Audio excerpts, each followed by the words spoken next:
وزیر اعظم صاحب، آپ نے گلگت بلتستان کے حوالے سے ابھی بات کی ہے، ریاست جموں کشمیر کا حصہ بھی ہے، اور میں یہاں پہ جو کمشنر کشمیر کے حوالے سے کانفرنس وغیرہ یہاں پہ ہوتی ہیں تو وہاں پہ گلگت بلتستان کی کوئی نمائندگی نہیں ہے۔ ایک تو آپ یہ کلیئر کریں کہ وہاں مستقبل میں جب بھی مسئلہ کشمیر کے اوپر کوئی کانفرنس ہو، جی بی کو نمائندگی ملے، اس کے حوالے سے کیا حکمت عملی ہے؟ اور دوسرا، جی بی گلگت بلتستان کو ایک عبوری سیٹ اپ کا اسٹیٹس دینے وزیر اعظم صاحب جا رہے ہیں، اس حوالے سے آزاد کشمیر کی حکومت کہاں کھڑی ہے؟ اس معاملے میں کس حد تک عمران خان کے ساتھ حکومت کھڑی ہے؟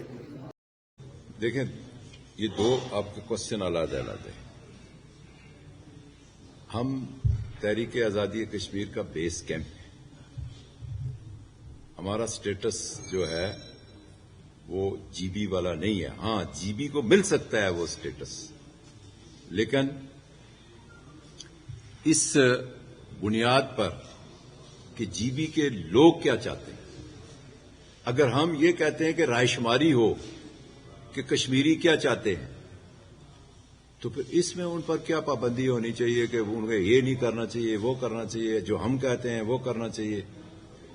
ہمیں اس وقت چاہے جی بی ہے، چاہے بیس کیمپ ہے، اور چاہے مقبوضہ کشمیر ہے، اور چاہے لداخ ہے، چاہے جموں ہے، جو بھی ہے اس کو بین الاقوامی قراردادیں جس کو یونائٹڈ نیشن کہتے ہیں، سلامتی کونسل سے جو قراردادیں پاس ہوئی ہیں، ہمیں ان سے پیچھے نہیں ہٹنا۔